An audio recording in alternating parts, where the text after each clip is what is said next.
Tenho mestrado, doutorado e pós-doutorado em Ciências Odontológicas Aplicadas pela Faculdade de Odontologia de Bauru e atualmente sou professora universitária no curso de Odontologia do Centro Universitário de Lavras, Minas Gerais.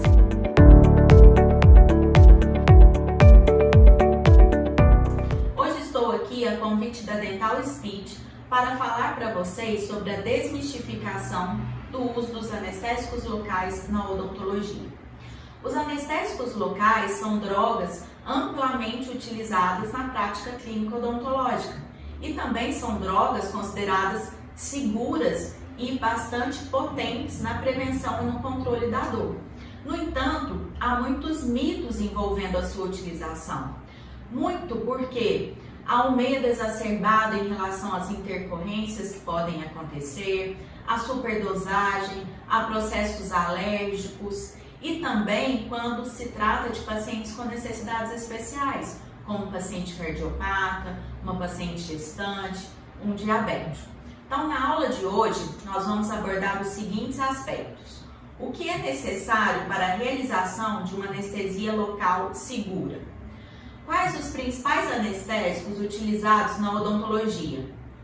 Como calcular a dose máxima em número de tubetes? Quais os critérios devem ser considerados na escolha da solução anestésica?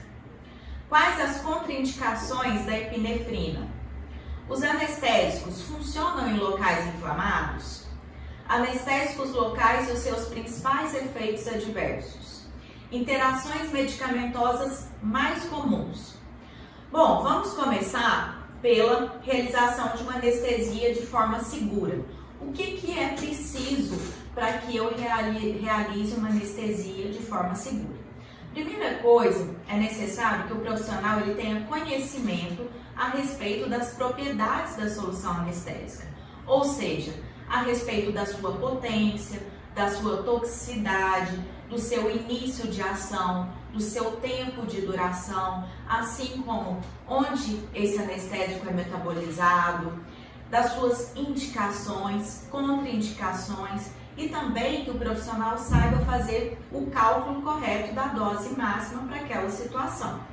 Além de saber esses aspectos relacionados à solução anestésica, também é preciso que o profissional domine a técnica. E para ele dominar a técnica, é preciso que ele tenha um conhecimento amplo de anatomia e das variações anatômicas principalmente.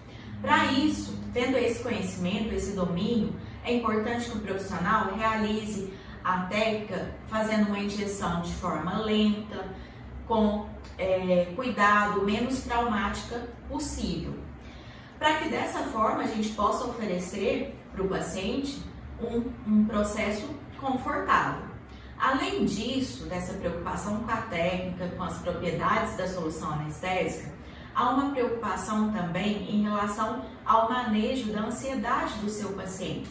Porque hoje em dia nós sabemos que a maior parte das intercorrências que ocorrem no consultório odontológico estão ligados ao medo e à ansiedade do paciente, que muitas vezes são negligenciados e por isso vem a causar uma intercorrência. Então, nesse caso, para que eu tenha uma anestesia segura, é preciso que eu avalie o grau, a intensidade de ansiedade desse meu paciente. E eu possa, então, avaliar se há uma necessidade de fazer alguma intervenção farmacológica ou não. Nesse caso, eu estou pronto para realizar uma anestesia local de forma segura. Nosso próximo aspecto é quais os principais anestésicos utilizados na odontologia. O principal e o mais utilizado é a lidocaína. É a mais utilizada porque ela tem um bom início de ação, em torno de 2 a 4 minutos. Ela promove uma vasodilatação boa, ela tem uma boa potência e, além disso, ela é eliminada de forma rápida do organismo. Nós temos também a mepivacaína, 2 ou 3%, que tem um comportamento muito semelhante à lidocaína. Tem um início de ação de 1,5 a 2 minutos, o tempo de duração em torno de 40 minutos, muito semelhante à lidocaína. E a potência e a toxicidade também são semelhantes à lidocaína. No entanto, ela demora um tempo maior para ser eliminada do organismo. Comparando a lidocaína, a mepivacaína com a articaína ela vai ter o menor tempo de início de ação, ela é mais rápida, então em torno de 1 a 2 minutos, e ela tem um tempo de duração maior, de 60 a 75 minutos. Então ela tem uma maior potência quando comparada com a lidocaína e a mepivacaína. E tem uma toxicidade semelhante. Então a articaína acaba sendo uma boa solução anestésica para utilizar em procedimentos mais cruentos, mais invasivos, em procedimentos cirúrgicos, por exemplo. Nós temos também a prilocaína, que na maioria das vezes é associada com a felipressina, que é um vasoconstritor diferente, né, da epinefrina, que nós mais utilizamos. A prilocaína, ela tem uma ação vasodilatadora menor quando comparada com a lidocaína, ela tem uma potência semelhante e ela tem uma toxicidade mais baixa quando comparada com a lidocaína. Então a vantagem da prilocaína é essa toxicidade mais baixa. E nós temos ainda a bupivacaína. A bupivacaína, ela tem um início de ação mais longo, mais tardio, em torno de 10 a 16 minutos para esse início de ação. No entanto, ela tem uma duração muito extensa, longa, de 7 a 12 horas. Mas para que ela tenha essa duração tão extensa, ela vai ser mais potente e também mais tóxica que os demais. Então, nós temos que ter um certo cuidado e saber quando indicar a bupivacaína. Bom, além de conhecer os principais anestésicos, nós ainda vamos falar das indicações e contraindicações. Nós precisamos saber como calcular a dose máxima desses anestésicos. O que nós temos que fazer para calcular a dose máxima? A princípio, a gente tem que considerar a concentração do anestésico recomendada por uma literatura. Então, aqui nessa tabela que vocês estão vendo, que é uma tabela do livro do Eduardo Dias de Andrade, nós temos aqui os principais anestésicos e apresentando a dose máxima por quilo, a máxima absoluta e o número de tubéis. Então, esse cálculo, essa dose máxima que a gente acha na literatura, geralmente está voltada para um paciente em torno de 70 quilos. Mas a gente pode fazer esse cálculo de forma mais específica, de forma personalizada para aquele nosso paciente que está sendo atendido. Como que a gente faz esse cálculo? Levando em conta esses dados que nós temos na literatura, nós vamos utilizar 3 passos, como vocês podem ver aqui também. O primeiro passo, nós vamos descobrir quantos miligramas de anestésico possui cada tubete. Então, a gente vai fazer uma regra de 3 simples para descobrir essa concentração em miligramas. No segundo passo, nós vamos avaliar qual a dosagem máxima por peso. Então, nesse caso, já é importante eu saber o peso do meu paciente para que eu faça esse cálculo já adequado para aquela situação. E o terceiro passo, eu vou utilizar esses dados encontrados nos passos anteriores e vou descobrir ali qual o número máximo de tubetes para aquele paciente. Essa tabela do Eduardo Dias de Andrade, assim como essa do cálculo, nós temos presente no Guia Prático de Anestésicos, que foi escrito por mim em parceria com a Dental Speed, e vocês vão poder baixar como material complementar. Vamos dar continuidade aos nossos aspectos. Quais seriam os critérios que devem ser considerados na escolha da solução anestésica? Quais os critérios? Nós temos critérios clínicos e critérios sistêmicos, ou seja, vai depender desses 2 fatores. Então, em relação aos fatores clínicos, o que nós temos que considerar? O tipo de procedimento que vai ser realizado, se é um procedimento mais cruento, se é um procedimento mais simples, o tempo de duração, se eu preciso de um tempo mais extenso ou mais curto, a necessidade de uma hemostasia, ou seja, se um sangramento intenso pode vir a atrapalhar ali no momento da realização do procedimento, e o controle da dor pós-operatória. Então, com base nesses fatores clínicos, nós dividimos os procedimentos em 2 grupos. Nos procedimentos considerados de curta e média duração e nos procedimentos considerados mais invasivos ou de maior tempo de duração, que geralmente a gente dá preferência para anestésicos de maior potência e também para as técnicas de bloqueio.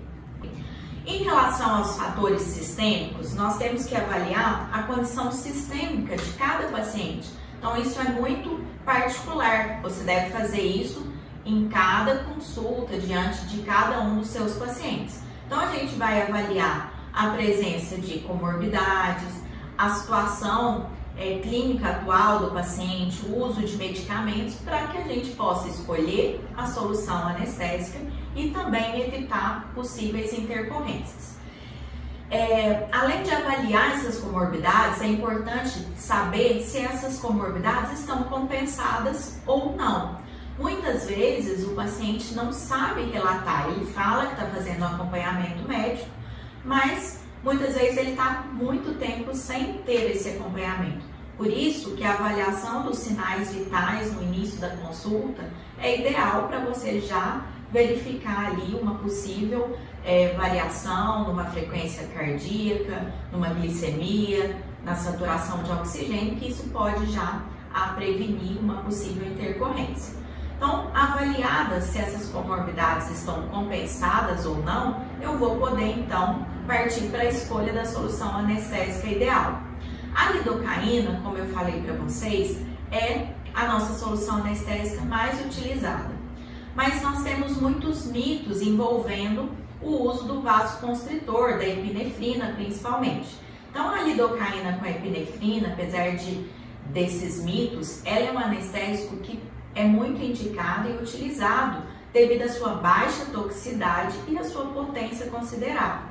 Então, até mesmo em pacientes gestantes, pacientes diabéticos, cardiopatas, pacientes hipertensos estágio 1 ou hipertenso controlado, um paciente asmático, a lidocaína com a epinefrina é indicada. É lógico que considerando uma dose máxima de 2 tubetes por procedimento, por atendimento. Então, a gente tendo esse cuidado de não extrapolar essa dose máxima, a lidocaína associada à epinefrina é considerada uma solução anestésica segura para grande parte dos nossos pacientes. Mas nós temos também a opção de utilizar a meclovacaína sem vasoconstritor, sem epinefrina, que pode ser utilizado, por exemplo, em um paciente que tenha arritmia, ou um paciente hipertenso não controlado, ou que tenha alguma outra comorbidade não compensada. No entanto, quando a gente vai utilizar um anestésico sem vasoconstritor, nós temos que ter o cuidado de avaliar se vai ser ou não benéfico para o paciente. Porque os anestésicos sem vasoconstritor, ele vai ter um tempo de duração muito menor, ele não vai provocar uma hemostasia, o que pode vir a causar um grande desconforto para o paciente durante o procedimento. E caso o paciente venha ficar ansioso, sentir dor, isso pode gerar intercorrências mais graves do que o uso de um anestésico com o vasoconstritor. Mas muitas vezes, provavelmente muitos de vocês já receberam um encaminhamento médico, uma cartinha do médico falando que aquele paciente deve ser atendido utilizando uma solução anestésica sem vasoconstritor. O porquê que muitas vezes os médicos fazem essa indicação? Porque os médicos, eles consideram que os anestésicos locais utilizados na odontologia têm a mesma concentração do que os anestésicos locais utilizados na área médica, em ambiente hospitalar. E no ambiente hospitalar, o vasoconstritor presente na solução anestésica, ele está em alta concentração. Então, por isso, na maioria dos casos, os médicos recomendam a utilização de anestésicos sem vasoconstritor por considerar que nós iremos utilizar uma dose muito alta de vasoconstritor naquele paciente. Então, há esse descompasso entre o que o médico fala e o que a literatura indica, como por exemplo, ser seguro você utilizar a lidocaína com epinefrina num paciente que seja cardiopata.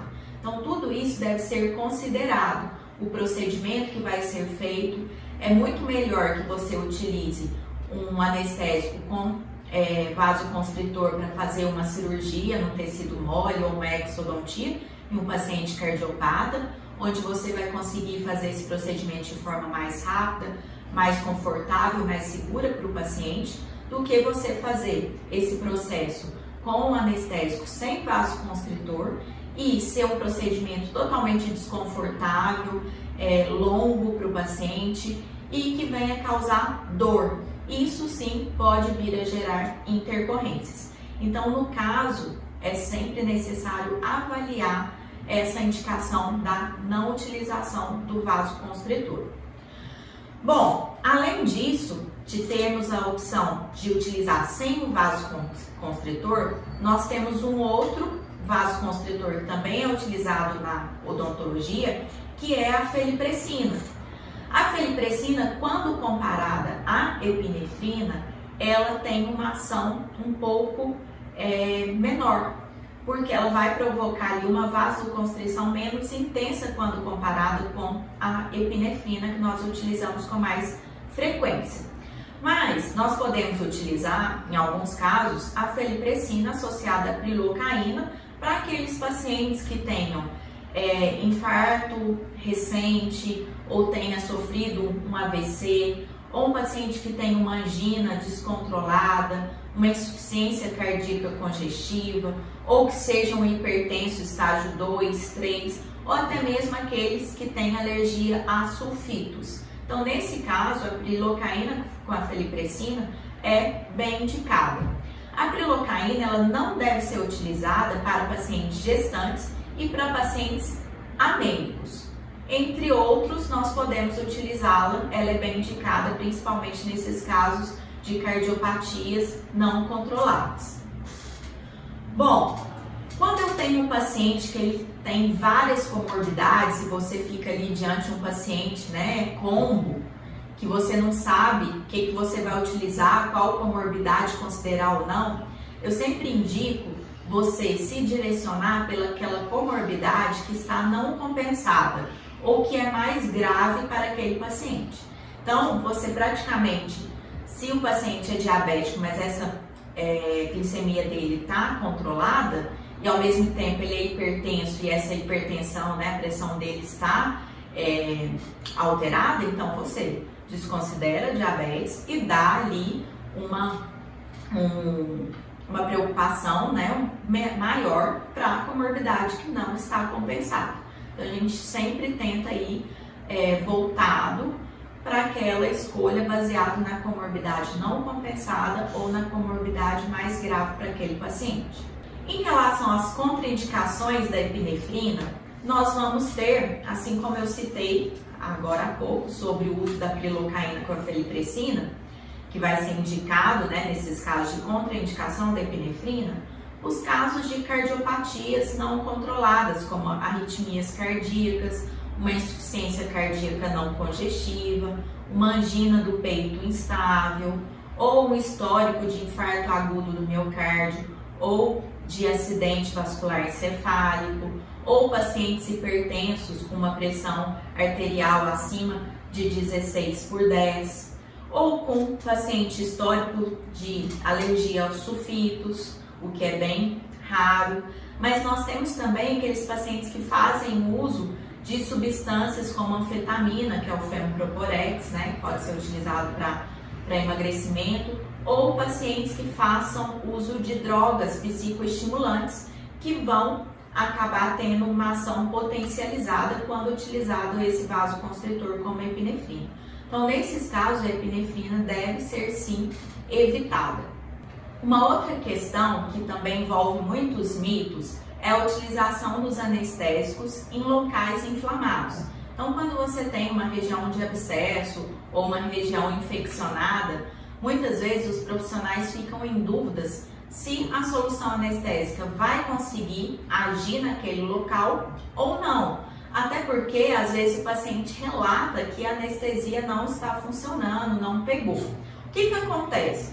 Os anestésicos, eles não vão deixar de agir, a inflamação não vai impedir a ação do anestésico, mas a inflamação ela vai causar diversas alterações no tecido, incluindo uma redução do pH local.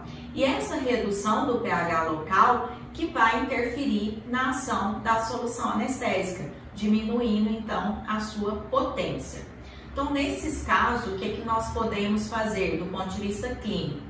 Nós vamos escolher fazer uma anestesia mais distante dessa área infeccionada, inflamada, dar preferência por anestesias de bloqueio, então às vezes você acaba utilizando uma anestesia de bloqueio para evitar uma infiltrativa na região inflamada, utilizar uma quantidade maior de solução anestésica, é lógico que seguindo os cálculos, que nós fizemos de cálculo de dose máxima.